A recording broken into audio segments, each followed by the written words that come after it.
Good afternoon and welcome to St Peter Mencroft, to those of you here and those of you watching online. I'm Fiona Haworth and I'm the Associate Priest here, and I'm speaking from our Earth Chapel, and this is part of our series reflecting on where we find meaning and purpose. This is soil from our garden.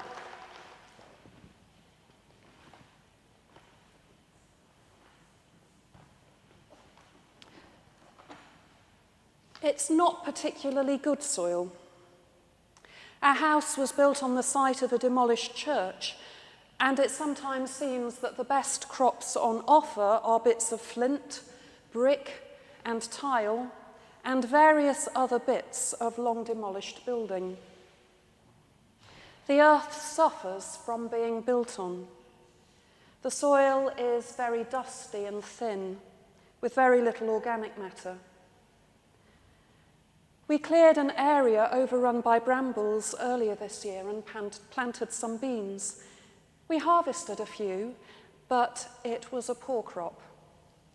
Yet the brambles keep springing up with relentless enthusiasm, bright green shoots emerging from the soil. In the interests of birds and insects, we do leave brambles to grow undisturbed in parts of the garden, but this small patch near the house seemed a good place to plant something we could use. Good soil is a remarkable thing. A handful of good soil holds incomprehensible amounts of life in the form of billions of bacteria, millions of microscopic nematodes and protozoa, thousands of mites and worms, hundreds of species of algae, and countless tiny creatures like spiders, ants, beetles, centipedes, and millipedes.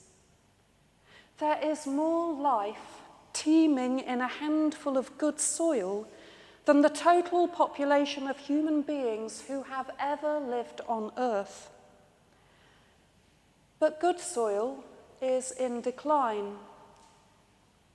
It is not a limitless resource.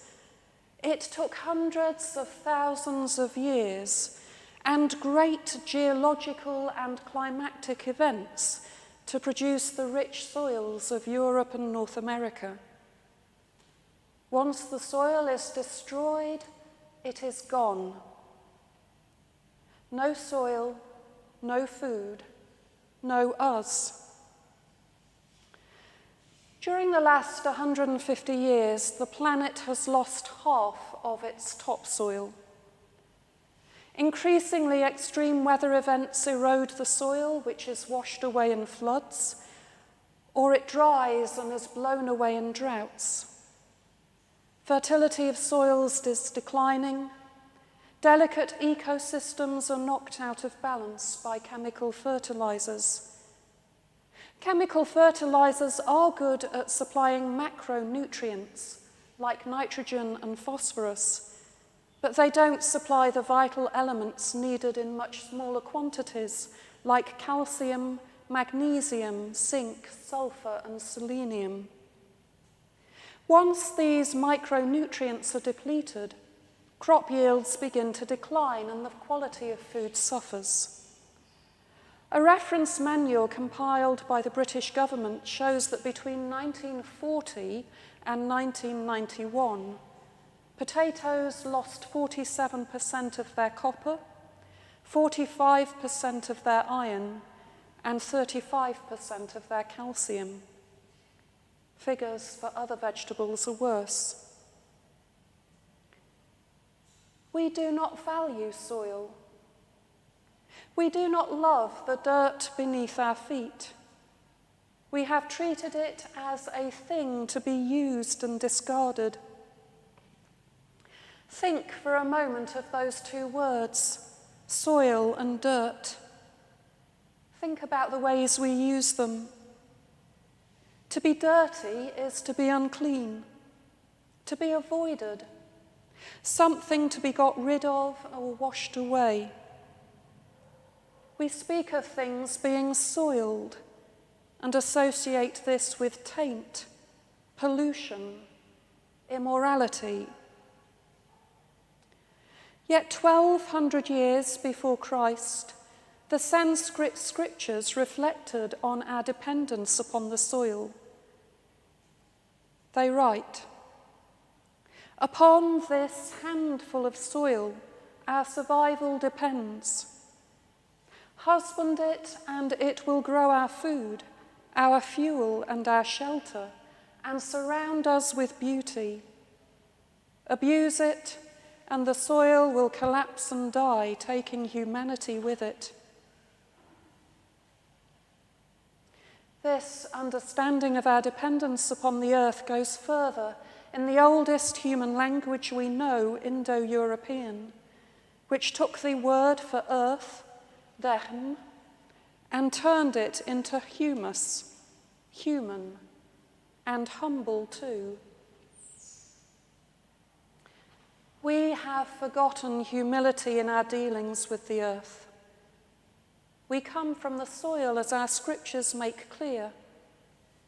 In the opening of Genesis, the great liturgical poem that invites us to confess and celebrate the world as God intended it to be, the good creation is given into the care of human beings, who are told to till and keep the soil and to work on behalf of the earth, enjoying its abundance and diversity.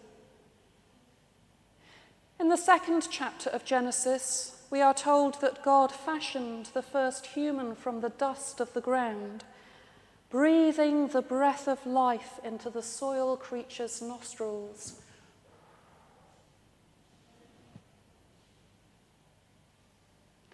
The creature was named Adam from the Hebrew Adamah, meaning land, ground, or soil.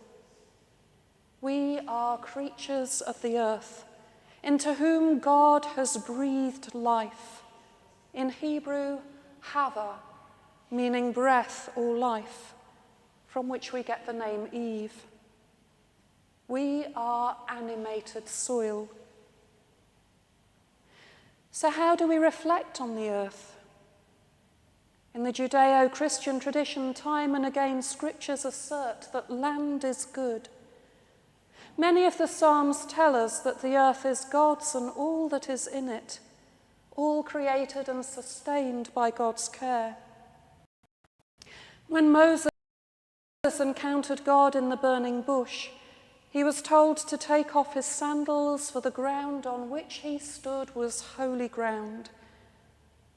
Yet we have begun to see the earth not as gift, but as a commodity, there to be used at our convenience. What can we do when so much human activity has spoiled the earth, reduced its fertility, harmed its flora and fauna, turned it to dust?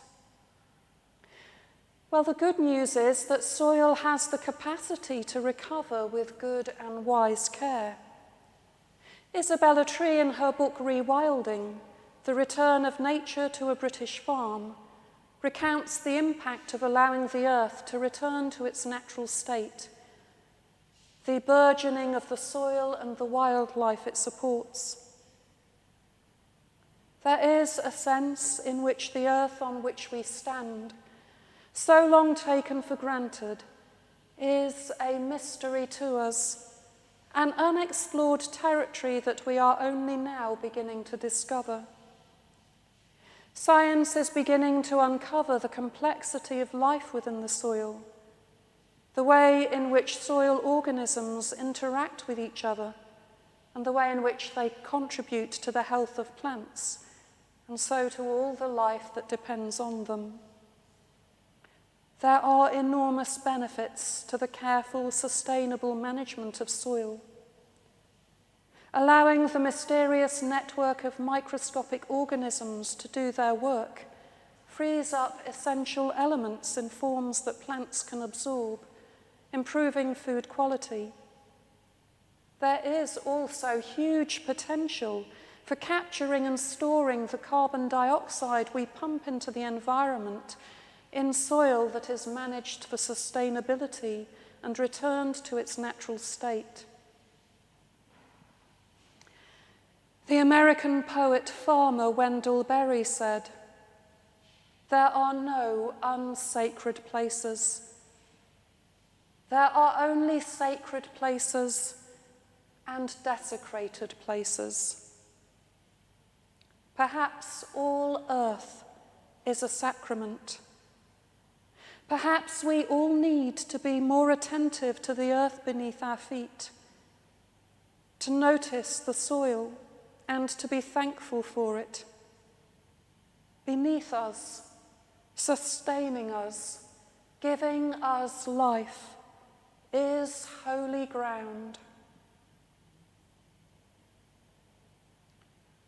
Loving God, we give great thanks for the good earth, holy and mysterious, source of life and goodness. Give us grace to recognize our dependence on it, renew our efforts to care for it, that it may continue to sustain us. May we learn to live lightly on the earth, as Jesus did before us. Amen.